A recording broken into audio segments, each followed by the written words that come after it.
Welcome to a bonus episode of the Coast to Coast AFL podcast with Nick and Blaze. I'm Blaze, your host, and this week we are previewing Season 10 of the AFLW as it begins this week. Technically today as of release day of this episode, tomorrow as of recording. And it's going to be really interesting to see where Cyril thinks all 18 of these teams are currently kind of sitting, because I'll be honest, I don't have much knowledge about the AFLW. I'm still learning. Cyril is kind of my eyes and ears at this point for this side of the game. So without further ado, how are you doing, Mr. Cyril? Not too bad, not too bad. Obviously not much time between recordings, so I haven't really done all that much, but I'm keen to go through this because it's always one of those things where it's like at the start of the season I try and like read up a bit. It's always hard because the hardest thing about the AFLW season is it starts while we're all still thinking about the finals of the men's competition. Mm-hmm. So I'm looking forward just to go through this, try and trigger the old brain cells. And you're in the same situation as me where our teams in the men's have failed us. So we can pin all our hopes on the women's to give us some glory. Yeah, and if I have any sort of hope from what we saw at the end of last season of the AFLW, my girls should fare a lot better than what the boys are right now. That's for sure.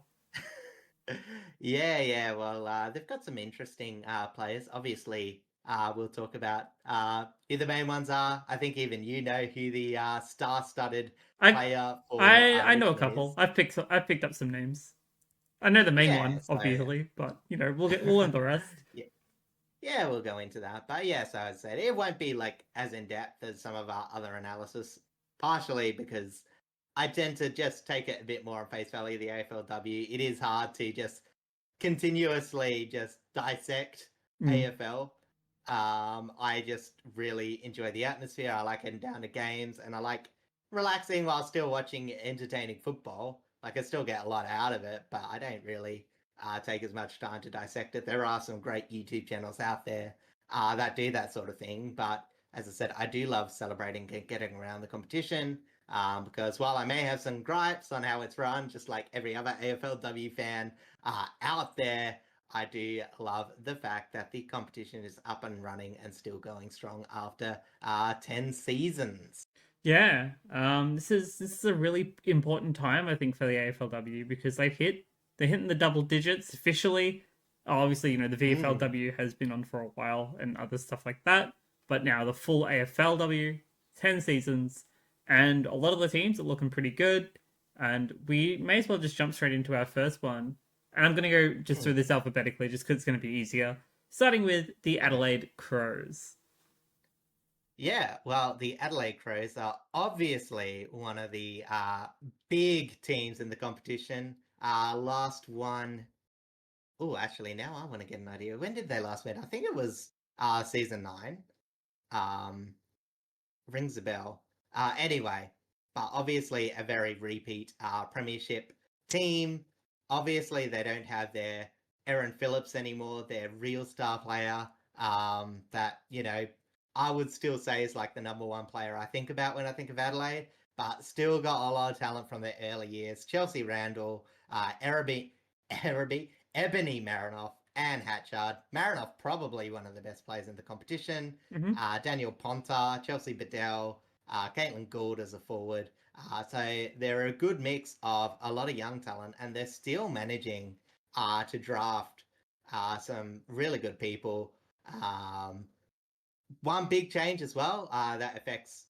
I still go for I go for Fremantle on the AFLW, I should say, but I still keep a tab on Port, and that was one of the big season moves in the off season. Hannah Ewings, former, I think she was a Rising Star winner for Port. Played season, I think it was 8. Didn't play season 9, Mm-hmm. and now is got traded cross town to Adelaide. So that will be very interesting. Talented midfielder, so maybe they have got another good one for cheap. In terms of season preview, I mean, it's pretty obvious. The proof's in the pudding. They've still got a chunk of their players that have made them so good for so long. Still got that premiership core that's made them so great. Obviously, a chunk of those two are still playing. They've only got one injury in their preseason injury list, which is to Georgia McKee. Don't know much about it, but it's a knee for the season. So only one injury. They should be starting strong and probably seen in the finals yet again.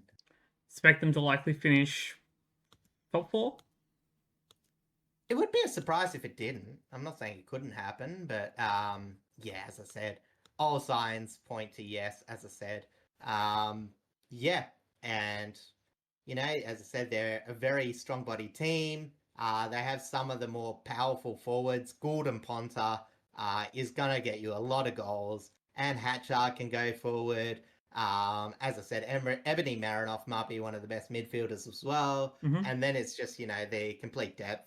Grace Kelly, as I mentioned, Ewing's coming in. Yeah, as I said, a lot to like about it. Yeah, that's all I really have to say about Adelaide. Like, it's one of those things where it's almost annoying how good they are, but it's a dominant team that isn't Victorian, so I can sort of let it slide. And they honestly have played some of the best watchable football of all of AFLW. I think. Yeah, that's a very fair assessment. I mean, Yeah. their track record is like nothing to be scoffed at. Like multiple finals campaigns, Yeah. which I know like early on it's not too surprising, but now that the full 18 is out, it's still very impressive. You know, they've got quite a few successful just campaigns as a whole, incredible players from what we've seen, and yeah, you'd expect top 4, but Yeah. we've So seen I stranger guess things in the men's. You could see some strange Yeah. things in the women's. I'll just go back. So their premiership seasons was the inaugural season in 2017, 2019, and 2022. The first half of that, because there was 2 seasons played That's right. in one. So yeah, Brisbane was the 2023 one. That's right. That is, I remember now.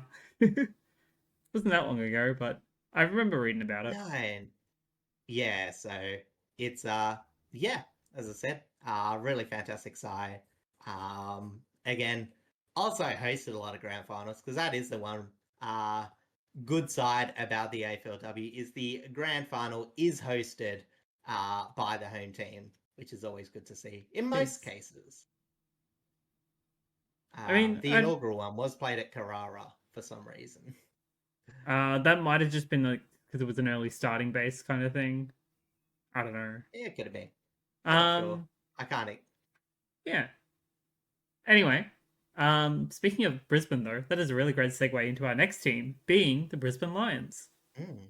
The second most successful AFLW side, the only other team to win 2 premierships in 2021 and 2023. Look, honestly, being fairly boring, I think Brisbane are also gonna be again fairly good this season. Again, only a couple of injuries. Lily Baker to Poppy Bowles. They will be around next season. Not next season. Midway through this season. Don't really know too much about them. But another one where they've still got a chunk of older players that have played for their premiership side. Not quite as old as Adelaide, but still some of them, like Ali Anderson, Steph Conway, Sophie Conway, I should say. Ruby Svarik, Dakota Davidson, the others Svarik, Lily Poswaite, a lot of really good players there. And again, not a team that's gone out and poached too many players over the years. They've sort of let a few players go. So yeah, as I said, I don't think they had too many off-season moves. Still looking to be fairly strong. I'm going to see if I can find out who they played in their preseason match. Just give me a second. There we go. Okay, so yeah, so one of the thing is their backline. Grider Conway, very, very solid. Not quite as strong a midfielder. Not quite as strong a midfield as Adelaide, but still very solid. As I said, Ali Anderson and Postlethwaite playing on the wing. Ellinger and Mullins, I don't know too much about, but I do know that there's fairly good wraps around them. And then, of course, Dakota Davison, an excellent forward. And then the Svarik Savaric combo up forward as well. So again, they're normally a pretty balanced team. Not quite as offensively dominant as Adelaide can be, but all around a very solid side, very well coached. Obviously, um, arguably the best male coach in the AFLW, being Craig Sarcevic, inaugural coach of the side, and still going very strong. So yeah, as I said, yeah, so it still should be going good. Got a lot of depth as well, so no reason to think why they wouldn't be up the top there. Probably not as strong as Adelaide in terms of me believing that there will be a really, really dominant side, but still more likely than not to be, yeah, up and about. All right. Sounds like a very reasonable assessment. Again, are we thinking probably top 4 for the Lions as well? You'd imagine so. Yeah, I would say it. Yeah, as I said, very, again, just because you got so many old reliable veterans. I know like a lot of the new players coming in are probably more skilled than the former new players, so it's always hard to predict. Like we had a lot of teams last year that rose fairly quickly, that nailed their drafts. Obviously, Port Adelaide, Essendon, not so much Fremantle, but you know they had a few players missing, so they were required to test their depth. So as I said, things can change very quickly, but I still think Brisbane would be that more likely than not top 4. Sounds good. All right, next on our list is the Carlton Blues. Yeah, and a team that's sort of been, I guess, struggling more often than not. I can't really remember how many times they've made finals. I'm gonna see. Where's Carlton? Yeah, it doesn't have the finals. Anyway, sorry. Yeah, so Carlton, they're just sort of one of the more mediocre starting teams. Unfortunately, not too many players from their initial squad, of course, again, being inaugural season 1, have stayed around. One of them obviously being Darcy Vesio, that most people know. Absolutely fantastic player, a very live wire in front of goal. And then Brianne Harrington, really solid player. But one of the more interesting things is the amount of players that they've sort of brought in recently. They really, really went hard in the draft this year. Got a lot of players in. Very excited to see Poppy Scholes. She's sister to, of course, Matilda Scholes for Port Adelaide, one of the best ruckmen in the comp. So exciting to see how what talent she brings into it. Obviously, they acquired Yasmin Dersma. I think now ex girlfriend of Harley Reid. I heard that was he dating a I can't Dersma? tell you that. I can't remember. Maybe. Yeah, he was dating Yasmin. I just apparently heard that they broke up, but you know what I mean, tabloid gossip and all that. Tabloid Really gossip on the pod. Damn. I know. Well, I only found out something yesterday about one of your power couples going across men's and women's. I didn't know existed, so we'll get to that in a second. Is that the is that the mini Conti Ryan Mansell relationship? Yeah, I didn't actually know that. No, I discovered it a couple of weeks ago. Pretty cool. Yeah, because I watched an episode of what's it called? Taggable, I think. Sarah Rowe does it with a Richmond player. Oh yeah. Anyway, so they were on it. They were very cute. Always like couples. I meant like footballing couples, but I guess couples in general. I got nothing. People in general. Anyway, so I've just been waffling on because I don't know actually that much about Carlton.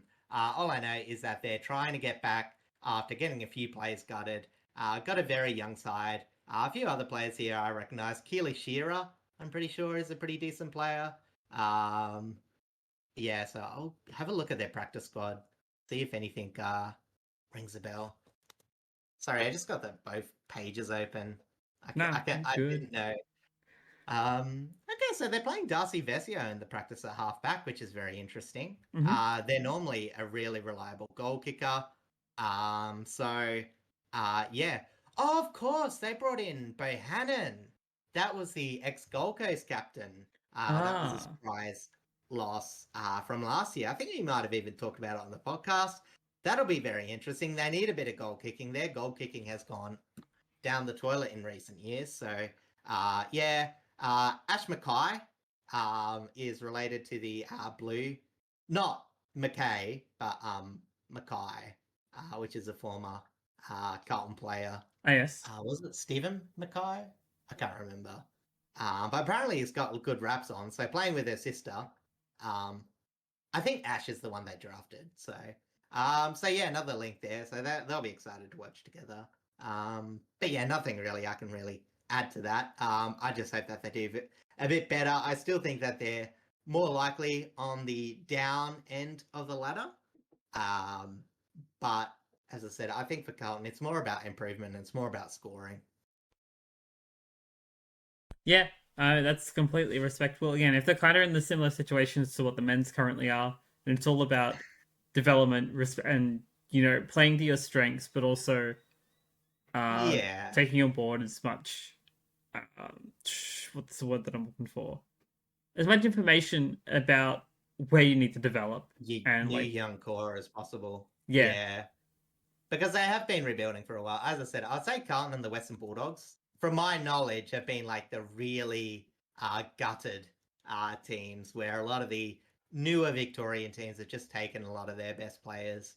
Um, Again, I don't really follow player transactions. I can't exactly say who they are. But yeah, I just knew. I mean, even back in the day, obviously, one of the biggest moves was Taylor Harris. I think she's at Melbourne now. She went from Carlton to Brisbane to Melbourne. So that was just like one example there. Oh yeah, fair enough. And in terms of their injury list, they don't have too much going on. Gab Pound, a veteran, out for 6 to 8, and Brooke Vickers out for 4 to 6. Fair enough. Fair enough. All right, let's jump over to our next team on the list, being the Collingwood Magpies. Yeah, another one that sort of struggled a bit last year. So although it's two bottom teams starting the AFLW, the Victorians like it because it's the throwback to the inaugural AFLW match. I still don't think it should have been Carlton vs Collingwood, but you know what I mean. You can't deny that opening match was electric. Collingwood, again, looking to sort of, I guess, get back some of their players like last year. I think Shizer, I don't think she got much of a run of it last year. Really, really important player in the midfield. She tags out with Benabinici. He's also a very solid midfielder. So, again, a lot more strength in the midfield as well. Runnels as well. When she's on the park, she's injured now, but Sarah Rose obviously pretty good. Think their backline sort of struggles a bit. It's not anyone I really know there, and I vaguely remember them getting big scores racked up against them last year. And yeah, as I said, I don't know too much about their forward line either. So, as I said, it's funny, like, I mainly support Fremantle and Port Adelaide, and then I just normally watch the best matchups, which is tended to be non-Victorian teams. So, yeah, as I said, I don't know that much about what to be excited about it. As I said, obviously Runnels coming from Freo, I know a bit about. She was a fairly decent outside runner that just didn't quite match up into Fremantle side. Sort of got a bit of place. Obviously, O'Driscoll is one of those ones off halfback on the wing. That's really hard to play with because she's very talented. So yeah, so it'll be good to see her get a few more opportunities. I don't recognise really any of the other people, so yeah, as I said. Also, a bunch of injuries, unfortunately. Probably one of the more banged up teams to start the competition. Jordan Allen out for 3 to 5. Medea Breed out for the season. Bree Davies, a pretty solid forward, out with an ankle to be confirmed. Nell Morris Dalton back 4 to 6 weeks. Sarah Rowe, who I mentioned before, was on that podcast, 2 to 4. And Charlotte Taylor for 10 to 12. So yeah, I'm surprised that's not season. I guess it's season if they The- don't make finals. There is always a possibility of finals. You never know. Yeah, you'll doubt it, but I think it's like I think it's just making their thing more, making their back end lines more consistent. Because as I said, they've just been a bit out of it. Yeah, as I said, they've still got Sabrina, Freddie Craw, one of the inaugural players, pinched from. Actually, no, she was pinched from Carlton, who pinched from Brisbane, wasn't she? If she started I think of at the no, she right. ended up at Richmond for a couple of years. She joined She us, might but still be at Richmond, actually. no, Oh, maybe I'm thinking of the she's wrong on the name. Collingwood list. Sabrina. Oh, okay. Yeah. Anyway, so yeah. What was I saying? Yeah. So they still have like a couple of known goal kickers. I think I mentioned Grace Campbell before as well, Oh as one of the yes. solid players. But yeah. So yeah, a couple, but yeah, as I said, all about consistency and all about building. Yeah, 100%. And I mean, what helps with that is the fact that Collingwood did have the number one draft pick in the 2024 draft. Yes. They picked up Ash Centra. Very good for them. Apparently, I've heard she's phenomenal at what she does. They also had a leadership shift with Ruby Schleicher taking on the captaincy over Brie Davey. So that might help in terms of just the way they perform overall compared to last season. Who knows? Yeah, exactly. Yeah, so as I said, it's one of those things where, unfortunately, yeah, I don't think too many people are putting them high, but I don't think they'll finish last. I think there was a bit of injury that affected them getting really bottomed out last year. Yeah. I mean, we've all seen across both codes, in fact, how bad injuries can take a toll on a team. It's just it's never a good thing, and everyone just wants the teams to be healthy because we all love fit, firing, competitive games. But sometimes it just do be the way it do be, right? Yeah, well, unfortunately, I think the next case, like their friends in the men's, are having a bit of that as well. Yeah, and unfortunately, it's if considering they are apparently mirroring the men's, we can only hope for positive upsides out of using their depth, and that team, of course, is the Essendon Bombers. Yeah, one of those teams that have some really, really good players. They did really well with the players that they pinched from other clubs with their inaugural season, but still have done a good job of also getting those homegrown talents. Oops, sorry. So obviously last year there was a surprise entrance into the finals. I think they finished 8th by memory. But unfortunately, they lost a lot of players. Bonnie Toogood was out for multiple parts of the season. Maddie Prisparkis couldn't quite get her body going. I think there was another one. It might have been Maddie Gay. I think also missed a bit. Who's very good and is unfortunately still on the injury list. But yeah, as I said, so it'll be really, really good to see. Bonnie Toogood especially because she is a really good key forward. They've got a decent amount of midfielders, so getting it to their forward line would be really, really good. Got a few players on the ground. I know Georgia Gee is a pretty good goal sneak as well. So hopefully they'll get something going offensively. I'm still somewhat stalling because I need to put in my mind which practice match games or which. Here we go. Yeah, so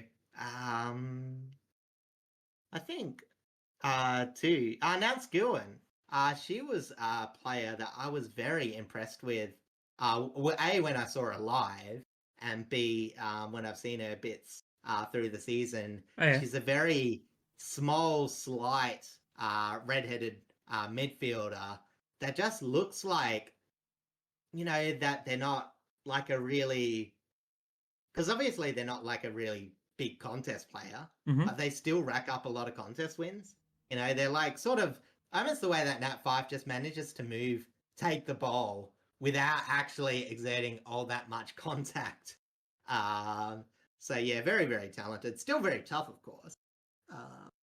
But yeah, so excited. And I'm pretty sure, if I remember correctly too, one of the draft picks I'm seeing is Sophie Strong, which I'm pretty sure is Mim Strong, who plays for the Dockers sister. Oh yeah. I'm pretty sure that she got picked up. I gotta look this up. Go for it. But yeah, it's Sophie. definitely interesting to see how they're shaping up, and the fact that they also, I find it interesting they also have a co-captaincy. The Bombers. Yeah. It's not very often. Sorry, that's Strong. I've mixed up Strom and Strong. Strom and Strong. I mean, they're not far off each other. I always say Mim Strong. Pronounce the M and the G because she is so strong. Yeah. Anyway, sorry. Who are the co-captains? Because I know Bonnie Twogood's one of them. Bonnie Twogood and Stephanie Kane. Oh, Kane! Yeah, she's a really good player as well. I think from the inaugural side, by memory, she was a player pinch from another club. So, yeah, obviously. Yeah, I think she's a solid halfbacker. Oh yeah. No, it says here at least in the practice match that she was a follower. So, again, I've only watched bits and pieces of Essendon, but they were one of the more exciting teams. Like, no one expected them to be overly that good with their injuries, and they just kept on finding a way to win. It was very admirable. It's a bit hit or miss whether they'll make it again this season. Again, did I go through the injuries for that? No, you have not yet. All right, so I'll just go through them quickly. Brooke Brown, bone stress, 7 weeks estimated return. Madison Gay, ACL strain, TBC, probably not likely to play this season. Emily Goff, ACL, season done. Bess Kearney, pregnancy, again listed as an injury. You know it's not, but she's not going to play this season. Emily Radford, ACL season, and Sophie Strong. Unfortunately, mentioned there as the recruit, is unfortunately going to miss the first 4 weeks with a back complaint. Oh, back complaints are really rough. Like, cause they're always, I think, as much as, people go on about, the ACL always being one of the worst injuries you can get as a player, I feel like back strains are really hard to manage because because you use the back, I feel like, so much more than you than really use a leg. And the taller you are, the worse you get as well. So it's very rough. Yeah, so again, hopefully they'll mix up. But yeah, again, I would say like a mid level team, most likely. But we'll see. There's definitely some potential to contend for a top 8 spot, as we know that they can do. But depends which other teams come up from below them. Yeah. I think they'll be like that mid sort of team. Got a chance of making it, but might be outdone by some teams coming up from below. That's fair enough. All right, jumping over to our next team now, and it is your mob, the Fremantle Dockers. Fremantle Dockers, and geez, I am excited for this season because last year was an absolute joy. It seemed that we Fremantle also got injury after injury, but still managed to win, and we're probably looking a bit more threatening in the finals than a team like Essendon. I think that's actually who they played initially. But one of the best news is, of course, the fact that they get their captain, Ashley Statinet, back. Kiara Bowers is off her injury of pregnancy. Bub is out. She is ready to get back in. And like the other teams, the inaugural teams, again, had the advantage of they've got a really good mix of veteran players that have been there from the start. And obviously a new breed of footballers. They picked up some exciting one. That's right. They picked up Strom's sister for their own team. So they've got double Strom in their side right now. So order veterans, Kiara Bowers, Hayley Miller, awesome footballers. Ebony Antonio, a bit injury riddled, but all right. And Gabby O'Sullivan, sort of in the mix now, but still a very reliable player. Of course, talking about Stantonette, Laura Pugh, love making the pew noises when she has a kick out the back line. Mim Strong, obviously best ruck in the competition. Anya Tai, really excited. I think to see her back. I think she's recovered. I know one of them's still injured. I think it's the other Irish lady, Emma O'Driscoll, and yeah, so on and so forth. So again, not much change in terms of last year. As I said, more went for the draft rather than free agency. But the year before, they really balanced out their side by picking up Newton, Brazel, Eileen McCarthy, who I think that's the one who's unfortunately still on the injury list. I'll check in a minute. But yeah, again, a very solid side. O'Driscoll playing down back with Lauren Pugh make a very good side. Still, as I said, O'Sullivan might be in the mix, might see a bit of changes there between Sullivan and Verrier, but both very solid players. Again, we said that midfield with Statnet, Bowers, and Gabriella Newton are really good. And the forward line is always very interesting. They've lined Miller up a bit more in the preseason in the forward line. They had a bit of success with finding a few players in the absence of others. Kikowak got a few. Eileen McCarthy obviously should hopefully make her way back in. And as I said, then there's a few other players just to round it all out. Apparently Brisbane has pretty big raps about her. I think that was their first round draft pick that they have. Are keen to provide some scoring because that was probably their one weakness, is that they were very inconsistent going into their forward line. Obviously, the injuries didn't help that much. But yeah, so hopefully Georgie Brisbane. Again, a very funny name. Georgie Brisbane playing for Fremantle. Probably Brisbane the most far away in terms of major cities from Perth. So that would be correct. Yes. Long way from home. Long way from home. Long way from home. Is she actually a Queenslander though? That's the real question. I've got no idea. As I said, I don't know too much about the draft players, unfortunately. Again, there's some other things that did coverage and all that sort of thing. And to wrap it all up, the injury front, we've got, sorry about that, Holly Egan with a knee done for the season. Anya Tai was the player that I was thinking of that was still on the injury list, unfortunately. She's TBC. We're not too sure. That was early knee last year, but it might be a case like some of the Richmond players, obviously in the men's, where it might take closer to a year and a half after rehab. And then Maddie Scanlon for an ankle TBC. So pretty healthy list this year. Hopefully it stays that way because I'm very excited to see what they can do. And I'm very keen to go to my first game in a couple of weeks. I'm pretty sure that's against Brisbane. That is some very exciting stuff. Are you were you expecting them to kind of land by the end of the season? They should have top 4 aspirations. No doubt about that. But again, it's sort of hard because, as I said, there's probably you're expecting North, Adelaide, and probably Brisbane to be there. And then like the other two's up in the air. Obviously, Hawthorn made it last year, but arguably had the soft draw. A lot was stated about that.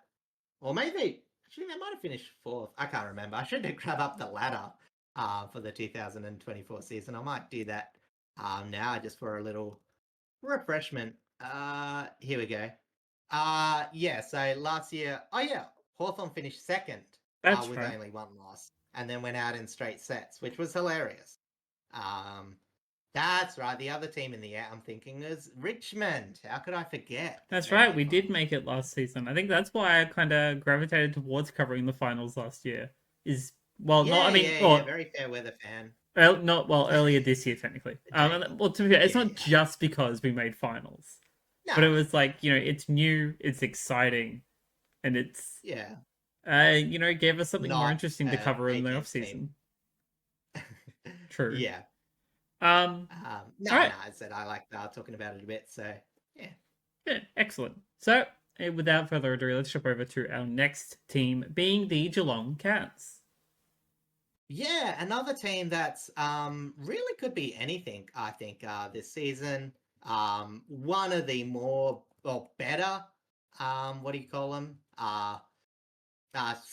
Better crop of the season three imports. What do you expansion? Sorry, I should say. But sort of had a very middling season last year. Mm-hmm. Partially due to injuries, partially just due to fluctuating form. Obviously, one of the players that they've obviously centered around is Georgie Prasparkas. She can go in contest. She goes up forward. Very solid player. Didn't do too much in the off-season. Picked up a few players. Kilpatrick, I think, was a solid pickup. I'm not sure if they're ordering these by rounds, but yeah, so I vaguely remember her maybe having some wraps around her. Mm-hmm. I could be going off a bit, but yeah, unfortunately, also a team I don't know that much about. Obviously, yeah, Georgie Prasparkas. Yeah, I think. Yeah, okay, so that's right. She had a lot of raps because she got 40 disposals, 10 clearance, and 2 goals in Geelong's practice match against the Gold Coast, That's some um, crazy stats. which was pretty crazy. Yeah, so we'll see. I'll just see if I can find who they put out in there. Here we go. Yeah, so Rankin, I vaguely remember. Kilpatrick was in their practice squad, so I'm imagining, yeah, very important player. I'm sorry, very likely to be an early played rookie. Obviously, you got Ash Maloney, very solid forward as well. I think she was up in the Coleman last year, fairly high. So, yeah, and then they have some okay depth players. Kearns, I'm pretty sure, is pretty solid. But yeah, I said I don't know actually too much about them, so I'll probably just go onto their injury list quickly. So far they've got Gabby Featherston, I should say, hamstring, which is a test. Chloe Shear, knee indefinite. Shelley Scott, calf 6 to 8 weeks. Sienna Taltieri, ankle 4 to 6, and Katie Tipping, knee 4 to 6. I'm not too sure about any of those players, but yeah, just a few injuries here and there for Geelong. Yeah, again, expect the middle of the pack. I'm not too sure if they're slated, but they did have a really good push on the run home last year. I think they went from being nearly winless to 4-6-1. So picked up steam a bit late. I mean, it's Percentage of 109 too. So that's not too bad at the end of the day, and like you can hopefully they could use still some of that kind of momentum that they had at that at the end of last season, carry that through their off season, and maybe burst out running in the first couple of rounds and really surprise the competition. yeah, because unfortunately, there's a few teams that I think can shoot up. But as I said, it has been a bit of a two-tiered system. You know, as I said, Carlton being one of those lower ones. They were 4-7, but 50%. Collingwood were 1-10, 44. I forgot how bad that they were. Yeah, so absolutely hate to see Collingwood win the wooden spoon, isn't it, Blazy? Many a tear shed. Yeah, totally many a tear. Everyone is, pulled out their very tiny violins. Yeah. But I think Geelong would like genuinely like someone you didn't want to face from that bottom 9. I think Geelong, Melbourne and St Kilda were probably those 2 teams. 3 teams, I should say. Maybe West Coast on a good day. Fair assessment. All right. Let's jump over to our next team on the list, being the Gold Coast Suns. Wow. After being tipped to go up, they absolutely plateaued last season. A very surprise 1-9-1 season after making finals the year before. And it did lead to the sacking of their coach and, of course, the departure of then captain, I forgot her name, Bohannon. It was Bohannon, wasn't it? Ashley Bohannon? I can't remember. Anyway, so again, went to the draft, got a lot of players in. Only the one recruit from another club, but it is a really big one. Lily Mithen, one of the biggest name recruits from the off season. I put it in air quotes because I can't like legitimately say that, but I know she's a very good player for Melbourne. I think a defender, very solid in the air. But obviously, still a few really big names there. Unfortunately, Daisy Darcy, I'm pretty sure, is injured. But they've got Charlie Rowbottom, obviously the tackle siblings, absolutely clearance machine as well. I'm pretty sure Keely Fullerton is a pretty good player as well. I'm not entirely sure. But yeah, otherwise, I haven't really watched that much of the Gold Coast, but I'll have a quick look at their team from there. Yeah, I don't really know too much about them. As I said, all I know is whenever I look at a Gold Coast, it's like Charlie Rowbottom has like 30 touches, 10 tackles. I'm pretty sure they're the biggest sibling pairing for that sort of stat. So, yeah. So, picked up a few big players you should see. I think Fullerton was their highest. Fullerton or Harrington? I can't remember whichever one it is. So, probably a few debuts you would expect this year and really just laying the groundworks. I don't think there'll be a tour de force this season, but you probably want to see 3 or 4 more wins this season because they definitely shouldn't have got 1-1 last year. Going through the injuries, Daisy Darcy, knee done for the season. Very unfortunate. One of their best players. Jacqueline Dupuy, calf, 1 of 3. Clara Fitzpatrick, hip, 1 of 3. Tara Harrington, might not see her straight away, sorry. Ankle, 1 of 3. Katie Lynch, hamstring, 1 of 3. Sienna McMullen, foot, 6 weeks plus. Heidi Talbot, shoulder season. And Claudia Whitford, hamstring, 1 of 3. So a lot of injuries, but a lot of them are short term. So hopefully they'll pick up steam before all is said and done. Fingers are crossed for them. One other little bit of information that may make a big factor for the Gold Coast Suns is the fact that they actually have a new head coach. With that being former North Melbourne head coach and former Sydney Premiership player, Rhys Shaw. Yeah. So honestly, one of those coaching things where I think we were all thought it was very unfortunate the way he was handled. At North? Yeah, it was Rhys Shaw, wasn't it? Yeah, yes. Yeah, at North. Okay, cool. Because I thought you said Melbourne, but you probably said North Melbourne. I said North Melbourne. Okay, yeah. No, sorry, that's my fault. So yeah, obviously, whether it was, because obviously he did have times where I think he went out for mental health reasons. And then obviously the way that was handled, I'm not sure if it was just the pressure thing of North at the time.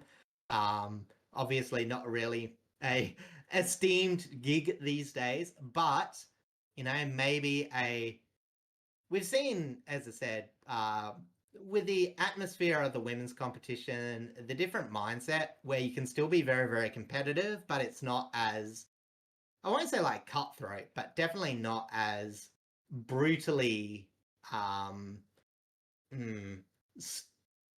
was trying to say stonewall, but you know what I mean. Like it's not as directly tense as the men's competition, where you have like all these nonsense articles written about you week in, week out and all that. So it might be one of the best things for him. And if he was a good coach that just sort of needed that right situation, this could be it, hopefully.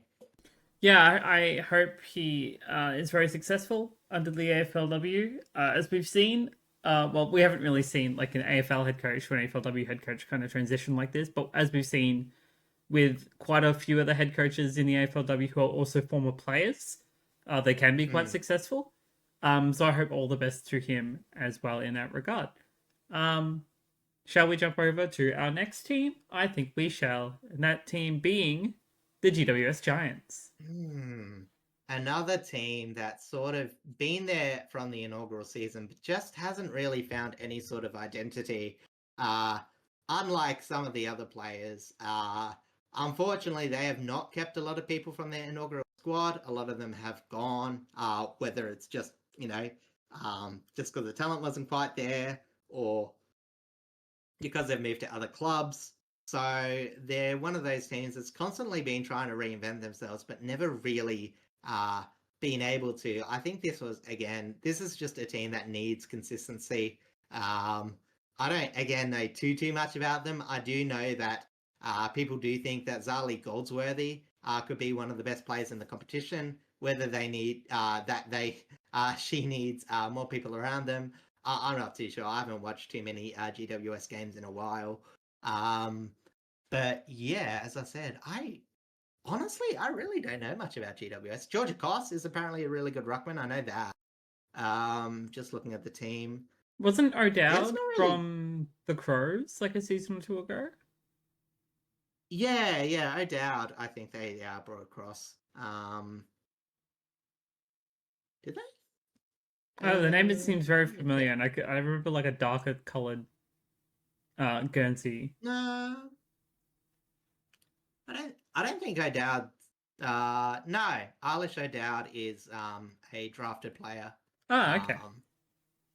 I'm not sure. I'll probably link the because I'm actually looking at again one of our favorite players to steal things off people. CreditToDuBois Yes. has a really good sheet showing the homegrown talent versus the imports. We'll probably link afterwards. I was going to anyway, but I might be a bit more direct about it now. But so it's actually been good to see where the players have sort of come from, and as I said, very mixed bag. But yeah, Eilish O'Dowd is a draft player. I think she has had very good raps about it. And I think Grace Koss. Okay, yeah, no, sorry, yeah, that's who I mentioned before. Yeah, she must have very good raps about it because, as I said, I saw her in the practice game or saw her listed in the practice game, and like I vaguely remember that name being tossed around a bit. So yeah, hopefully they might find a bit. Again, I can't really say too much in depth apart from the fact that they're probably still going to be a bottom end team, but they just got to show a bit more grit, grind, and effort, really. But just going through the injuries, they do have a bit to work with in that regard because only Vivian Sard has an Achilles, unfortunately, 4 to 5 weeks, and Daisy Walker with a 1-2 week knee. So hopefully, not too long. I should say these injuries that I've been listing are from August the 12th, 2025. So, yeah, because they were only updated ago, yesterday, so very fresh. Yeah, exactly. Yeah, I mean, if they haven't exactly been looking great the past couple of seasons, you just want to hope for some solid development. Especially with the younger players that they've just brought in. Try and really develop their core and hopefully compete at a very solid level. Yeah. And I will say this is a really unfortunate thing about the expansion is that clubs like Greater Western Sydney or some of them have just been stuck in the void, and it makes it very hard. A lot of the games are hard to watch. Like unless either Port or Fremantle are playing them, I tend not to watch those sort of games. So it's really hard to get knowledgeable on the younger players playing. So if there's one thing I will say about the AFLW, internally they do a lot of good promotion, but would really like to see the league get around the more lesser clubs, really gas up some of the younger stars. And as the league develops, hopefully you'll get a bit more interest into some of the more struggling, either Victorians or a team like Greater Western Sydney, clubs that have sort of fluctuated a lot in the competition. Yeah, that's completely reasonable. All right, let's jump over to our next team on the list, which is the Hawthorn Hawks. A team like the men's that got gassed up a lot, and then sort of people asking, were they frauds? I don't have the answer to that, but I do know that a heck of a lot of young, great talent. One of my favorite players to watch, Tilly Lucas Rod. I think it's Tilly. Honestly, one of the best halfbackers. Their ball use was very good, and they already had another decent halfbacker. I think it might have been Taylor Smith. Maybe it was Ashmore. Maybe she was playing back, but I know they've got a fairly good core down back there. I know Georgia Bodie, very good forward. Um, McDonough, I think has come up and kicked a few goals. One of the more exciting Irish players running around. And of course, I don't know her name. It's Emily Bates. Potentially. I can't remember. Yeah, so I think they're a really good player. And of course, one of the best impact players from their former team. I can't remember who she was from, but Eliza West. One of those players that really flourished at a new club. Um, very, very solid player indeed. Very good ball winner. Very strong body.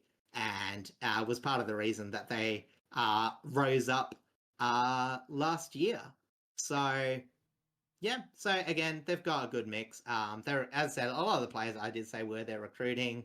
But as I said, they've still got a few players that, as I said, were homegrown. Donahoe was probably their most successful one. And I can't remember. I think Lucy Wales too is a fairly solid player. Again, not exactly my forte club, but one that I did watch at various times last season. Very good team to watch. Unfortunately, couldn't get it done in finals. May have had a soft draw. But if that evens out, I think they'll still be up there. They'll be top four contention, maybe like fifth or sixth, but I would be surprised if they missed out on finals. Yeah, after what we saw from them from the end of last season, and just that absolute tear that they went on, similar to the men's, and then how both teams ended up kind of developing a rivalry with Port Adelaide in both codes. Like it was a fun Yeah, little storyline to kind of follow between the men's and the women's. absolutely. 0-3 against Port Adelaide. Very unfortunate. Two losses in a finals as well. So, yeah. Um, yeah, as I said, I'm happy about that. I know you are. Obviously, I hope that Port Adelaide keep that record, but Hawthorn are definitely not a team to underestimate.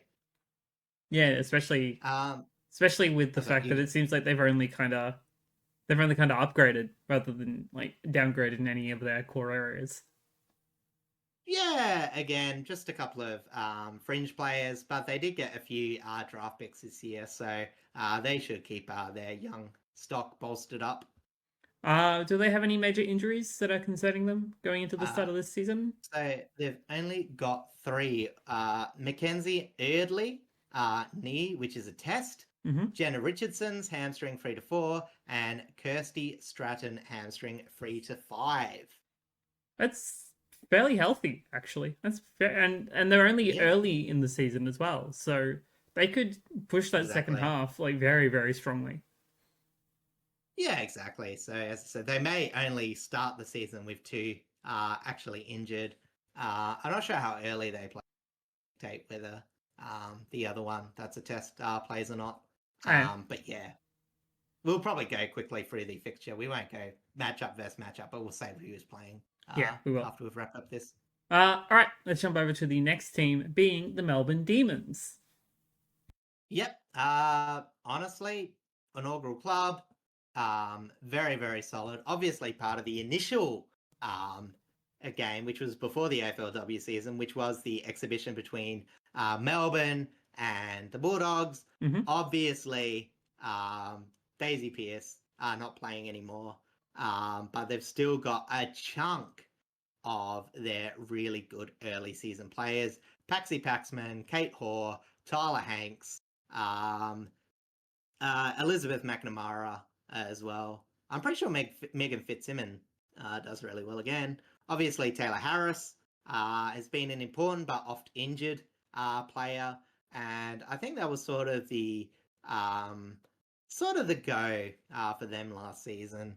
Okay. They were a fairly decent team. They looked like they were going to make a run after injury sort of derailed them early, but ended up half a win outside of the 8. 6-5 with a percentage of 87. A lot of those came from early games. They were very good come the end of the season. So they should be in and around. Again, one of those teams that you would expect them maybe replacing one of them. But again, they have a few injuries that may set them back. But in terms of other players that, just Yeah, I don't think. Zanka. Zanka's a fairly good player as well. Yeah, Fitzsimmons in the practice match. It rings a bell that both of those are very good forwards. I think they're a team that knows can occasionally like really ramp up scoring. As I said, after their injuries in the start of the year. So it'll be interesting to see how they go. But again, um, yeah, probably still don't know that much about them. A lot of their really good players have also retired as well from that 2020 grand final. A bit earlier than that. 2022, I think. So yeah. Yes, I think that's correct. What is the injury list kind of looking like? Yep. So Grace Beasley, ACL, 10 to 14 weeks, unfortunately. So most of the season if they don't make finals. Maeve Chaplin, hamstrings, the test. Gab Colvin, MCL, 4 to 6 weeks. Georgia Gale, ankle, 1 week. Talia Gillard, MCL, 8 to 10. Sinead Goldrick, personal reasons. Kate Hoare, knee test. Jacinta Ho's back season, and Denby Taylor, foot 4 to 5.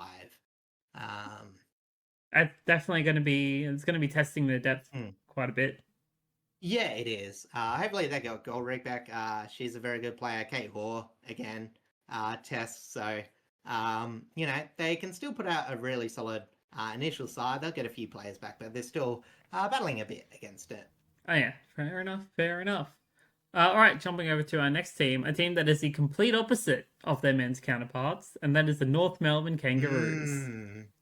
We could very much see another mirrored ladder. So North Melbourne, obviously, one of the most dominant teams last year, only had a draw to their name, won the grand final, and did it fairly convincingly.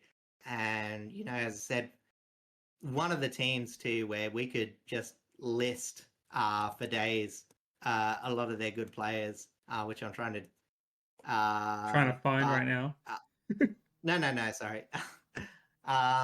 So obviously, behind the Emma core of Emma King, Emma Kearney, Talia Randall, former Adelaide player, Jasmine Garner, Jenna Bruton, Ash Riddell, Mia King, who also holds her own weight, Alice O'Loughlin, Tess Craven, brilliant player.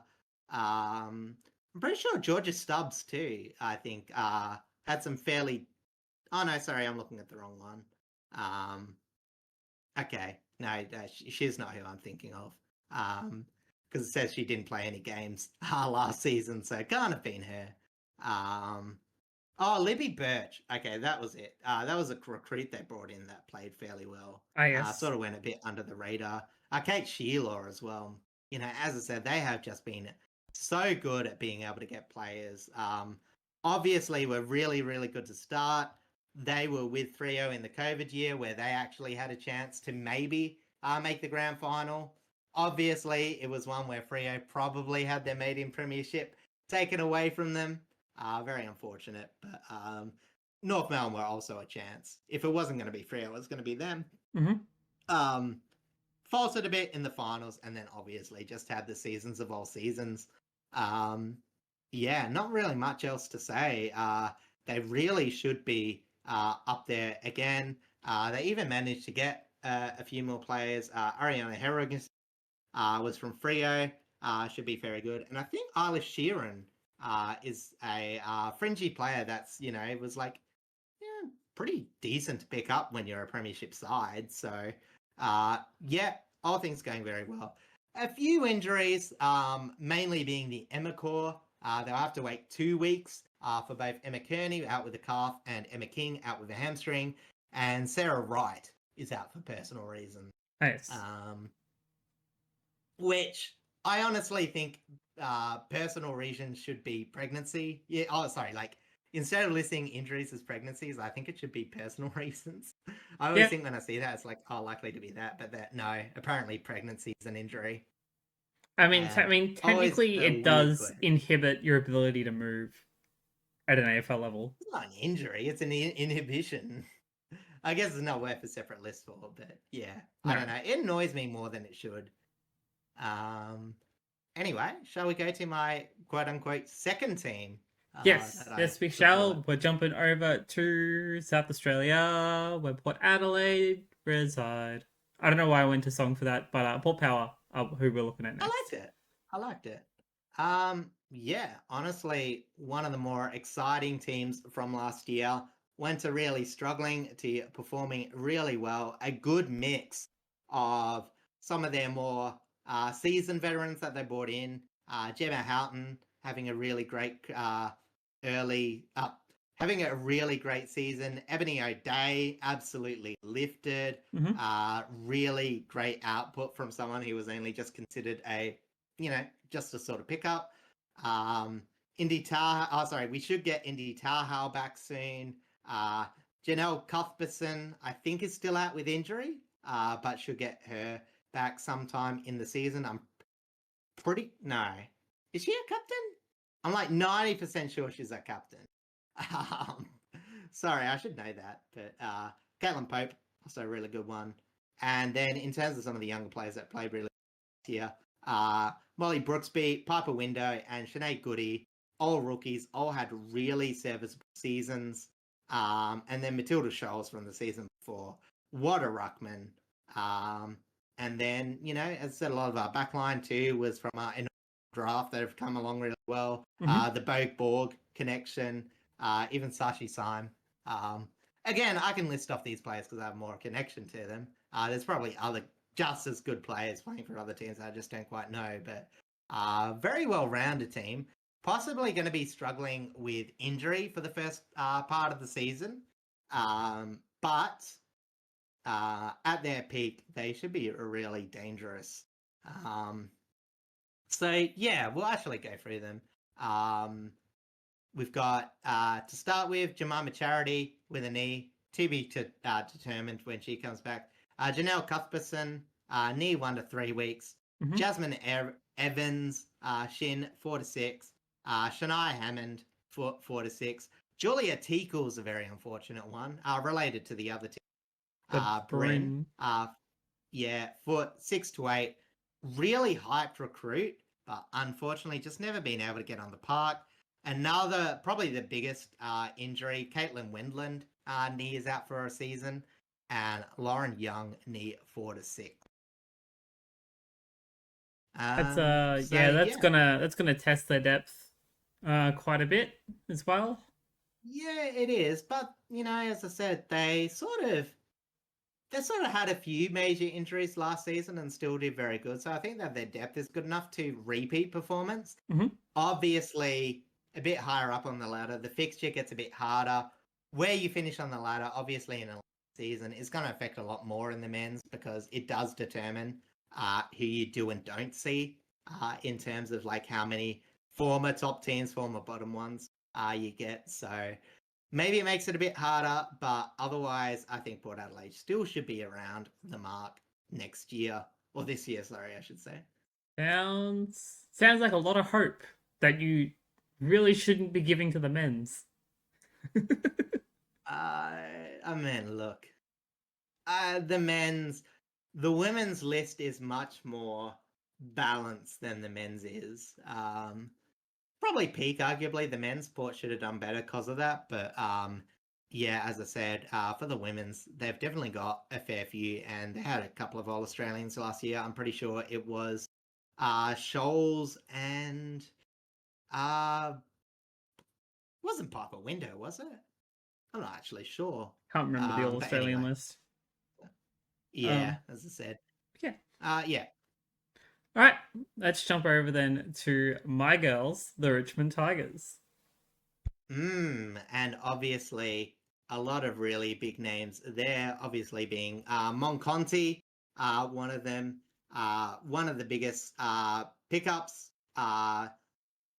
Richmond didn't pick up that many initially, but the two names, Monconti and Katie Brennan, are really fantastic. And then Sarah Hosking, which I'm pretty sure they got from the Bulldogs, if I remember correctly. Yeah, I think Grace. Both the Hoskings were at the Dogs, and they both came over to us. Or they were on separate teams and then came over to us. I can't remember. Is there two Hoskings? There is. However, we no longer have the second. She's playing out in the West, I think. Okay. I think she's Yeah. on West Coast list now. I can't remember. We'll find out. Oh, yeah. She is. I remember. We'll talk about her later, probably. Yes. Yeah, Grace Egan, fantastic player. Emily Yasia, that's right. Been a pretty big raps all her career, and I think that's starting to really come into her own as well. So yeah, as I said, pretty much what you want to see from one of the inaugural sides. Started off a bit slow, but was really solid. And even though they just made fun here, it was very much deserved. And yeah, I'll see if I can find their their, what do you call them? Practice game list. Bear with me. No, you're good. I can talk about a couple of players that I actually know in this Yeah, case. go for it. So I know Ellie Go for McKenzie has been really, really good with that midfield. She pairs up really well Mm. alongside Monconti, mostly. They're the inside-outside runners. Beth Lynch very much mirrors her brother in terms of play style, although not as aggressive, obviously. But she's really good with her one-on-one defenses. Does Yeah. quite a bit of intercepts as well, which is very good for someone of her height. And that's about all I know. Yeah. Well, I'm pretty sure Sarah Greaves, is it? Hargreaves? It's either a pickup or someone who's been developing recently. So, yeah. There's also I Bacon, which is a funny name. We've also got the G Train, Caitlin Greiser. She's very good as well as a key forward. Oh, that's where I know Sarah Greaves. She was one of the higher draft picks. I think got a fair bit of raps around her. So we've got a very I think we've got a very balanced list. From what I do know. But there's definitely still a couple of little holes that we have to fill. We did lose a couple of players in our off season. So hopefully we'll still be able to be as competitive as we were and make finals again. But yeah, just want to see, very solid competitive games as we did earlier. Yeah, so just going through the injury list. Grace Egan, quad, 1 or 2. Zoe Hargreaves, ACL done for the season. Sarah Hosking, hamstring 2 to 3. Montana McKinnon, ACL to be confirmed. Mm-hmm. Tessa Levy, hamstring 1 to 2. Beth Lynch, shoulder 1 to 3. Hopefully she's back soon. And Charlie Ryan, ACL for the season. Yeah, we're definitely going to be testing our depth early on, but hopefully once we get our injuries back, especially with Grace and Beth, then we should be at least good to go in terms of some solid stability at both ends. Yeah, shall we go on to St Kilda? We shall. Let's go see the Sainers. Yeah, as I said, probably another team that of all the bottom half, you might think, oh, they might actually make finals this year. Definitely have the ability to. A few really strong players. Georgia Patrikias, I think. Patrikias? I've heard her Dr. name pronounced, and I've never quite. Dr. Sayers. It's a bit like that, isn't it? It is a bit like that. Hannah Priest. Yeah, really good. Nicholas Stevens, Jesse Wardlaw, obviously one of the most prominent forwards going in the competition. And then they grabbed a chunk of players like Nicola Barr, Alana Gee. Mm-hmm. I'm pretty sure the Clarks, one of those two was fairly good for their club, and the other one's a bit more of a depth player. Don't ask me which, I'm just going off feel. But yeah, as I said, I'm pretty sure maybe last year they felt like they probably could have got 1 or 2 more wins. I think they lost a lot of close matches by memory. I'm not too sure. But yeah, I will try and see if I can find their thingo. Where is it? Practice game list. North St Kilda. There we go. There you go. Anyone that I recognise? Not particularly that I haven't mentioned so far. Yeah, so just go through their injury list. As I said, I can't really tell you too much about them. Nicola Barr, foot out for a week. Emily Fielder, knee out for the season. Alana Gee out for 8 to 10. Charlotte Simpson back out for 2 to 4. Mm-hmm. Hannah Stewart out for 2 to 3. Olivia Vesely out for 3 to 5, and Nicola Zenos out with a foot for 6 to 8. So a few unfortunate injuries there. Yeah, there's a fair bit of decent talent in those injuries too. So that's going to be a bit of a test with their depth as well, looking like early on. Yeah, exactly. So, it might be a bit tough for them, but they do have a lot of hope still for their season, I'm pretty sure. They do. I would assume they'd be. I think, from what I have read about St Kilda's list, because I'm a little bit more interested in what they have. Also, as I've just discovered, their coach is Nick Del Santo, so Yeah. a bit of an interesting little touch there. But yeah, what I've seen is that their list is very balanced. And it's definitely a list that can contend with the top eight. But it's whether they're able to put away those games that were the close losses like they were last season. Yeah. Anyway, shall we go to Sydney? One of the more interesting teams, like the one could be a surprise packet that we're lagging a lot last year. Yeah, let's head over to see what the Swans are up to. So, in terms of the Swans last season, obviously the biggest thing was the loss of captain Chloe Malloy, out with the ACL last season. Really, really good player. Arguably one of the best in the competitions before she was injured early last season. And actually, it might have been before the season last year. Anyway, so they ended up doing quite trash. And part of that was due to injury. But as I said, late they did show a few more signs. As I said, they were able to get a bit more of a better team coming up. So as I said, while they did have a bit of an off season, it does mean that they got a few more players. They obviously got the high touted draft pick purely for name alone, Zippy Fish from WA. How it's a pretty goated name. Pick? Let's be real. Like, who wouldn't want to sign her? Like, as I said, like for the men, Steel Side Bottom will always be one in my heart.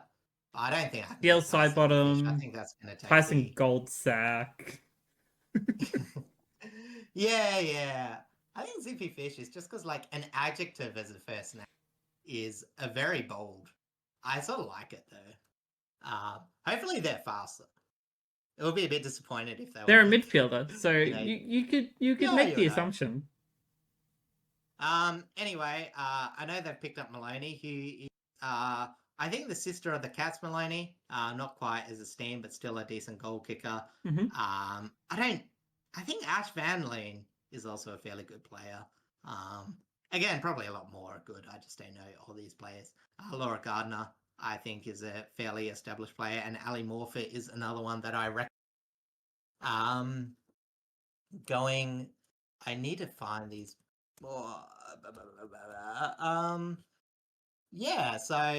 Just looking at the list, I think Ash Mitchell as well, by memory. Pretty good back woman. That's about all I recognise. So, shall we go on to the injuries? Yes, go for it. Only 2, which is really good to see. Imogen Brown, shin out for 1 to 2, and Cynthia Hamilton, which is a knee, but is a test. So very healthy.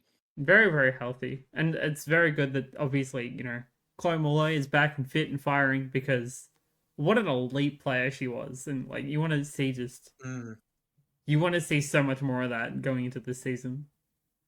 Yeah, and definitely could be a Brownlow winner as well. Definitely has that capability in her. I don't know. Maybe I want Miggy Conti to go take another one. Yeah, well, as I said, you've had your turn. Gotta share it around. Have we had a dual Brownlow medalist yet for the girls? Or whatever their Brownlow medal is called? No, it's just called the Brownlow. I'm pretty sure Phillips is a dual winner. Oh, yeah. I would be surprised if she wasn't. I'm pretty sure she won back to back. I'm actually going to look that up while you introduce. I'm actually pretty curious myself. I kind of want to see where this goes. All right. Well, so they just call it the women's best and fairest, but I'm pretty sure they introduced it as a Brownlow. So Erin Phillips, Emma Kearney, Erin Phillips twice. It wasn't back to back, but it was near enough. Maddie Prespakis, Kiara Bowles, Brianna Davey, Emily Bates, Ali Anderson, Mon Conti, Ebony Marinoff. So yes, only Only Aaron Aaron's a good Phillips. player. Very understandable. I was right.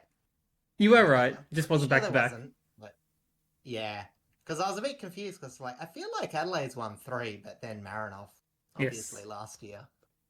All right. Yeah. Let's head out to the west now, where we will say hello to the West Coast Eagles. Yeah, and another one of them exciting ones. Another one that wants to rise. Obviously, so much improvement under um Daisy Pearce Mm-hmm. as coach. Had 3 wins, I think, in their history, and then got 4 wins last season. So that was brilliant. Because as I said, no, not 3 wins in their history. It must have been. Actually, it wasn't much. They really did not do well in their initial few seasons. So some of the players that they have from their earlier ones, probably not too many. Dana Hooker is still around. Mm-hmm. Unfortunately, one of those players that just never quite got going for the Eagles due to injury. Was a very good player for the Dockers, but unfortunately just never transferred. And then you're right, Jessica Hosking is there. Another one from Freo that I love to see, Roxanne Rue.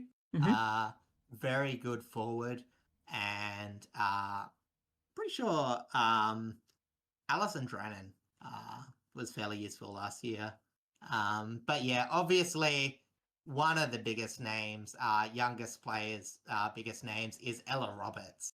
Absolutely fantastic. Can go up forward, plays in the midfield, can also go outside. Good link-up player as well. But, as I said, they've got a fair bit of depth. Not so much star player power, but for a team that never really got going, they seem to at least have balanced out their list, whilst also fostering a lot of new players. Good to see also Dana Hooker did play the practice match, so maybe she'll get another run around the sun. So yeah, I think probably go straight into their injuries, I think, Go which for unfortunately it. they have a few. Lucy Boyd, ankle 3 to 4. Annabelle Johnson, knee 6 to 8.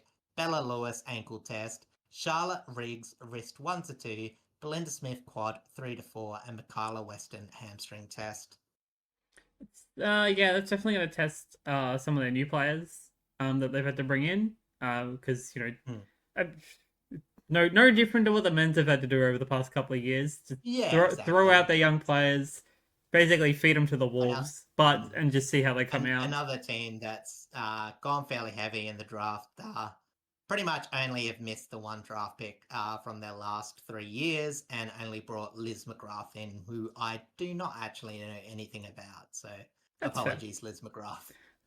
But I mean, if they're kind of on a similar kind of path to where the men's currently are, I feel like both teams can actually learn a lot from each other. And I think Minnie has said this a couple of weeks ago. Is like he really admires what Daisy Pearce has been doing with the girls, and I think they're Yeah, able to actually bounce off each other fairly well. I actually agree with you because I was like, oh, that's just like something to say. But you know what I mean? Like, I do actually agree because one thing about West Coast is the first year of Daisy Pearce, they kept on attacking. And, early on it really worked out. It did tend to falter come the end of the season. They lost a bit of steam, Mm-hmm. but they always played good, positive football. And I know even the Eagles of the last few years have still done that. I think the fact that such a young coach, like it's a lot easier to do that when and have that history and that premiership behind you. For Walters to be like, no, we're going to continue this. We're going to still try and build off positive football and work our rebuild about that. Hopefully that will provide some results soon. And as I said, I think you're right. Like I think that's some of the good things about the teams that have mixed their system up together is that they can learn off that. As I said, because the style of game is different, but the way you might approach the rebuild, like that, is essentially just philosophy, really. So, Yeah, because at the end of the day, the only yeah, major difference between the men's code and the women's code is there's like only 2 less players in the women's on field. Otherwise, it's yeah, fairly similar structure. and the way you want to rebuild a team is basically the same, really. I think in list philosophy it does. I think there's like nuances where I don't think coaching directly translates, but in the way you sort of build your lists and structure things outside of direct coaching. I think again, never coaching or something, but I would imagine that's the one with the more tangible things, and I think it is why a lot of teams. I know Port Adelaide do a lot with their men's and the women's, get them around together, and I even saw on the Freo socials the joint train session where they 5 haircuts over the years. I Yeah, mean, so as I said, it's always so interesting to see, like, when you look at the team socials as to what teams are actually kind of, you know, mixing the men's and the women's stuff together and what teams aren't. I know the Richmond team, yeah, the Richmond sides have been mingling quite a lot, which has been very, very cool to see. And I know a bunch of the other teams as well. Most of them do, is from what I recall. But it's still such a cool thing to see that. So there's such a cohesion between both codes now. yeah, and look at the bottom line, it brings the atmosphere up as well because you Hmm. know what I mean. It's you still got relatable players, but it's not you're not just surrounded where like everything's defined by your season. Like when you have the women's end, they might be on different ages, they might have different struggles or whatever. So it's like like sometimes you might be borrowing a bit of, sometimes you might be borrowing a bit of, but Yeah, the more synergy you can get, the more players around, the more viewpoints you can get around the club. Still striving to the same goal. Yeah, pretty yeah, good. absolutely. All right, let's jump over to our last Nice team. club. Yeah. Heading down to the kennel, it's the Western Bulldogs. Mm. Another one of those teams that really started off decently strong. Only one player, Ellie Blackburn, from the inaugural season. I think she was injured a bit last season, but unfortunately just gutted in terms of players that they sort of uh, fostered themselves. Um, I only got a few players like I'm pretty sure Isabel Pritchard, still fairly decent player from earlier on. Maybe Isabella Grant sounds fairly familiar. Got a chunk of people last year because they were like, hey, we can't just be going to the wayside. But a Hmm. lot of those were fairly fringier players. Sans, I think Jasmine Smith. That same names feel familiar, but I haven't watched a Western game in I believe Jasmine quite a long Smith was a time. draft signing because I did see the Oh, it name says pop up like quite a mm, lot, like within the past couple of months. So it might have been a draft pull. I can't recall. yeah. Well, it says here from free agency, but it might be one of those things where it's like what do you call it, signing? Oh yeah, Like a post, like an SSP kind not of rookie draft, thing. but yeah, I'm not sure exactly. I do know they have some outside avenues where they can sign players. So, um, yeah, honestly, again, I can't tell you too much about the Western Bulldogs, even if I look at the list. None of these names really mean all that too much to me. I can't tell you whether they're particularly good or bad, but I can tell you last year, that they were one of the still struggling, but I actually think like compared to the outlook, I think a lot of players like thought they were players. Um, a lot of people were predicting them to be last place over Collingwood, but they did end up with 4-7, which is, as I said, I think it's like West Coast where they want to see a bit of rebuild, and they did get it. It's just about stemming those big losses. Yeah, Um, Scoring was a bit of a problem for them as well, so hopefully they can find something in front of the big sticks. In terms of their injury list, they have a few. Dee Berry, hamstring out 4 to 5. hmm Naomi Farah's out with a knee, but that's a test.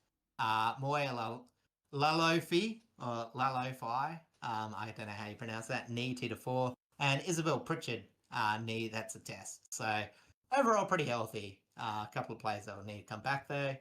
And yeah, I think that's really all I can say about that. And probably all I want to say about players, just my, you know, I'm sorry, it's like not that in depth, but hopefully that's just like enough of a round of view to where you might know a bit more. do you want to go through the initial matchups for round one before we wrap this up? Yeah, we can do that. I do just want to quickly say though that I definitely plan on actually watching more AFLW in this coming season. Even if it is mostly just Richmond games, I will be honest, I don't have that much time. Um, I want to like try and learn more about just how the teams actually structure themselves because that is technically different to how the men's do it Yeah. and just see like kind of how the evolution has really taken place over the past 10 years because we can go back and look Yeah. at footage from even like the 2017 season where most of it really started um and just see how like each of the teams have really like changed, adjusted, and kind of evolved to Mm. the ever-growing system now that it's been a lot more established. Yeah, and I will say, like, I'm not gonna lie, like the league still has a problem with parity, but it almost makes it not a good thing because obviously, unless you support one of the good teams, it is hard Mm. at times. But when you see that difference between like your Adelaides, your Brisbane Lions, obviously North now these days too, some of the struggling teams, even the ones that were inaugural like GWS, um, you can actually see like the difference between like a structure that works and one that doesn't. And like when you watch the best games as well, you can just tell it's a different beast. Mm. And it can make some very enjoyable football. It's just one of those things where you got to keep it in mind. Supporting one of those struggling clubs, you're in it to support the young people, you know, until the competition evens out. I think they'll have another 2 or 3 more years before we'll see like a even-ish competition like we see in the AFL. But yeah, as I said, I do think that it is still interesting to see the peak. It's definitely worth checking out the final season if you don't have time to follow the regular season. And as I said, even if it's just like one game a week you watch, I do recommend just picking the best because, yeah, I do think it's worth watching. And, you know, as I said, as much as, you know, it would be great if you could just watch every women's sport from every men's. Like for a lot of people, that's just doubling the amount of time you watch. So, you know, as I said, don't be afraid to like support, you know, either your local leagues, your women's leagues, you know, even if you don't follow all the games, watch a bit of it and talk about it. You know what I mean? Like Yeah, just appreciate what you can. 100%. They're Um, like we don't want to be bringing down like a women's league or a minority focused league or stuff like that. We want everyone loves sport in one way or another. Even if you're not a generic sports fan where it's like your NFL, your NRL, Aussie rules, cricket, yeah, soccer. Everyone loves some kind of sport, and all we yeah. want is to elevate like these different sports, different Yeah. codes for both the And men's it makes a side and the difference women's side. too, as well, because it's as I said, when you go down to a women's game, like it's a very different feel. Like it definitely feels a lot more communal, especially if you go to one that's in one of the fringier ovals. Mm-hmm. A lot of them have, you know, the old setups. I know a lot of the Freo games has a lot of stalls and all that sort of thing. As I said, going to the Freo market, picking up a bag of popcorn, salted caramel or sweet and sour, my favorite. Before the game, regretting eating too much popcorn. Um, you know what I mean? And I yeah, feel high that. fiving Johnny and Jenna Docker. You know, as I said, I go there alone, so it's always nice because the mascots are very funny to watch. Honestly, I'm surprised there's not a kid death. Johnny Docker is a menace. So watch out for that if you're going to a Freo game. But yeah, he can do a backflip, so that sort of makes up for it. Is he secretly Seth Mm. Campbell? Maybe. I've never seen Seth Campbell and Johnny Docker in the same room, so True. All right, let's jump over to the round ahead and preview round one. Starting with, I think this has become a traditional matchup for the first round. I don't know if it's always been the first game, but Carlton and Collingwood. yeah, as I said, unfortunately, this is a lower end clash to bring up the game, but obviously in the 10th season, they're going to have a bit of a spectacle behind this one because they have invited anyone that was a part of this game in the initial one to come onto the ground before the opening bounce.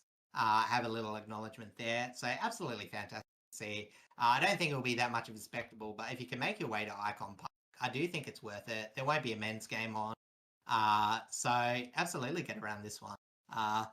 Again, probably not the most skilled teams in, but it should be even and good way to kick off. Even if I don't think they should have started Carlton Collingwood way back when. Hindsight 2020 though. Yeah, very, very true. I mean, there isn't really too much that we can really say because we don't know all that much about the teams. But we hope it's a I'm not gonna very go too much into entertaining analysis, game, just at least to start the vibes. season. Yeah. All right, let's jump over now to WA, where the Eagles will host the Suns.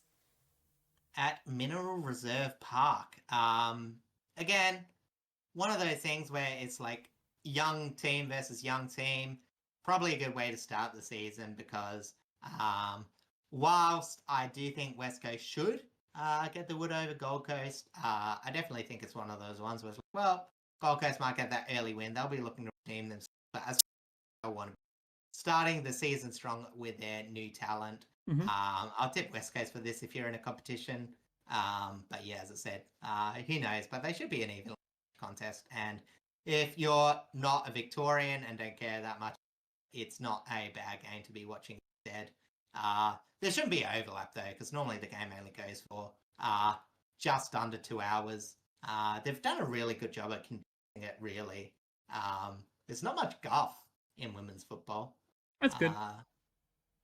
Yeah. All right, let's then jump over to our first Friday game of the season over up in New South Wales, where the Sydney Swans will host Richmond. Yeah, exactly. And as we said for Sydney, this is going to be a good first test because, as I said, Richmond, they should still do well this season. As I said, they might not make the 8, but they should be the pack. Whereas Sydney probably want to be joining those teams contending, even though last year was really miserable for them. If they can keep this close, it'll be really good. Obviously, back in Richmond here. But as I said, it will just be exciting to see some of the players come back for Sydney. And obviously, if that doesn't happen, still a vein of talent for Richmond. Yes, absolutely. I'm definitely hoping I'll be able to catch this one. I'd love to watch the first game just to see how the girls do. So yeah, that'll do it for that one. Jumping over to our Saturday games now. We're starting. Why is it just the one stadium for both teams? This feels a little unfair. We're down in Geelong, GMHBA Stadium, where the Cats will host North Melbourne. Yeah, well, they're going to get the usage since the AFL's threatening to rule out Goomba for finals. So they all what? It's not a threat; it's an assurance because it's never going to happen. Yeah. Look, as I said, I won't talk too much about it, but for this, it is good because Goomba has their. I think, yeah, because I said last season it was really affected by the maintenance work going on at GMHBA. So it's good to see that. Look, North Melbourne should absolutely annihilate Geelong. Geelong, as I said, pretty middle of the pack team, but they're still pretty positive. Should be there and about this season. That North, again, I can't imagine North losing too many games this season, so it might be a bit of a blowout, but hopefully for Geelong fans, early in the season, you might see this being a bit closer than you think. Yeah, like we just based on pure track record, you would assume that North Melbourne would have the wood over them, but you know, weirder things have always happened in round one, so you never know. Right, jumping over to our next game up at Monica, where the Giants will host the Bombers. Yep. So again, I'd imagine Essendon will win this. Just finalists from last year versus a fairly struggling club. Again, about GWS, it's just early in the season, middle of the pack team. You want to be competitive. You don't want to get blown out straight away. So again, if you were tipping, just basically you would go Essendon. But yeah, who knows? Again, early in the season, maybe scoring doesn't go as high unless you're like a really far offense. Who knows? Yeah, it's just based on kind of how they've been rebuilding, you would assume the Bombers should have the edge over them. But again, the Giants could have a completely different look at the moment. They never really do. They're the most consistently disappointing team in the AFLW, unfortunately. That's But rough. you never know. They're always a Nah, next year team. yeah.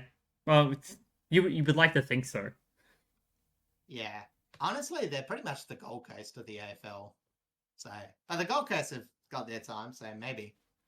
Possibly. All right, let's head down back to Victoria now. Over at Mission Witten Oval, where the Dogs will host the Demons. Yeah, this is what should be opening the clash in acknowledgement to that initial clash. Unfortunately, again, one side got gutted to buggery, the other side kept most of their main players, and you would expect Melbourne to win this. But, as I said, Western Bulldogs, I think they did struggle a bit with injury and sort of, I won't say that they were, again, I don't say they were good, but they got a few more wins that they were not expecting come the end of the season. So there could be a surprise packet if they bring on momentum, but you would think Melbourne would. Yeah, just based on what we've seen again, the Demons should have the edge over them, just purely based on how the teams are structured. Again, the Dogs, as you have said, kind of just got gutted of all their players, either due to retirements, injuries, or trades. So you just want to hope that they could put on a good show, but the Demons should take the win over that. What vulture of the clubs would take the Western Bulldogs best player, Blazy? We did, but that was also a couple of years ago. That wasn't even recent. Still hurt. True. I right. still find it weird seeing her in Richmond colours, but I don't know. I think she looks better in Richmond colours. yeah, you would think that. Good player though. Always good to see the best players play. Absolutely. All right. Jumping over to the Sunday games now. Heading up to Queensland, where the Lions will host Hawthorn. Yeah, probably the second most interesting match of this fixture. Again, Lions just so consistent, not quite as ruthless last season, and Hawthorn did perform so well. But again, those question marks when it comes to the best teams in the league. Will they be able to match wits? I do not actually have any idea who will win this one. I would probably just tip Brisbane because it was a a home game for them. But again, Hawthorn, a lot of fantastic players. Brisbane, a lot of fantastic players. This would be the one that I would recommend. If you had time on Sunday, sit down and watch. Maybe before the men's game. If you just wanted something to watch before those games get started. Otherwise, yeah. I don't know how good the game's on Sunday. I've already forgotten who's playing this week. I know the podcast was only 2 days ago. So, a bit look, like that. Look, we'll catch up on that when we do our actual tips. Yeah. All right. On to the next game down at RSCA Park, where St Kilda will host the Crows. Yeah, again, a bit of a measuring stick for St Kilda. I think in a really good day, this might be a battle of offenses. Obviously, Adelaide have a real offense. St Kilda have a really solid player in Wardlaw who might be able to snag a few. So you just hope for a high-scoring affair, but you imagine Adelaide win out St Kilda fairly easily. Again, though, I do think St Kilda have good claims of being a middling team. So again, this could be an even contest if Adelaide are a bit off the mark. Otherwise, I expect Adelaide to quite comfortably win. Yeah, that's a fair assessment. Again, just based on like history and just how Adelaide have kind of always been since the inauguration. You would expect them to kind of just be really, really strong against the Saints. So I think that's a fair bet. Yeah. I'm pretty sure they've never missed a final. Like 99% sure. I mean, if they haven't, pretty solid track record. Yeah. All right, let's jump over now to. I guess they saved the best to last for the opening round, where Port Adelaide will host Fremantle. Oh, I am sorry. They did actually have a 2-4 record in the shortened 2020 season. So unlucky. Yeah, whether you want to count that or not is very up in the air. I've got no idea how that happened though. That's fair enough. Missing a few players.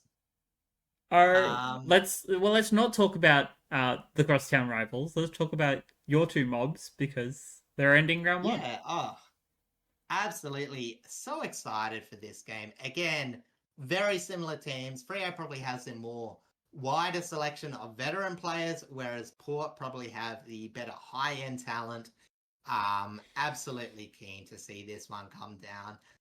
Both Port's probably a fairly faster, fairly a higher pace team, where Freo is probably a bit more defensively solid. Um, but as I said, I'll obviously be going for Freo. I would not. The only thing I don't really want to see is a blowout, but as I said, quite fond of both of these teams and so much fun. I do really, if you have time, if you're not interested in whatever's playing this Sunday, sit down and watch this one. It'll be well worth your time, hopefully. Yeah, that's fair enough. I mean, I consider you kind of the expert on that one specific game, considering it is both of your teams. So Yeah, as I said, just a lot of young, good talent that sort of found their place, as well as like some really solid players. It's a good mix. that is very, very fair. And that, in fact, brings us to the end of this bonus episode. Thank you all so much for coming to hang out with us this week. I know, obviously, we're not as knowledgeable as many other people on the internet of the AFLW, but we're learning. We're getting there. If you want to go check out the episode that dropped earlier this week, I will put a link for that down in the description, or go check out our socials, or just the channels itself. Of course, we're on YouTube and on Spotify.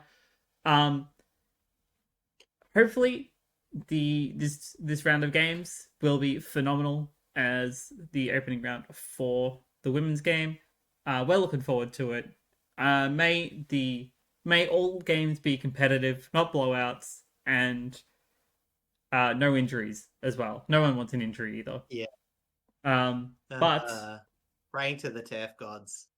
Fingers across that these grounds will hold up. Well, you would assume, because most of them are like just the training grounds for most of the teams anyway. So yeah, I think it's just, as I said, sports science, as I said, unfortunately dictates that unfortunately women are a higher risk of knee injuries, which is absolutely what you don't want to see. So hopefully as the years progress, they'll sort of work that out. But again, that's well beyond my realms of knowledge. yeah, I'm not the greatest at the sciences, so I'm not going to put my 2 cents into that ring. But yes, thank you all so much for coming to hang out with us this week. Episode 72 of the main series will be out next week, of course, where we will cover round 23, round 23 of the men's side, as well as preview round 24. So we will see you all next week. So until then, take care.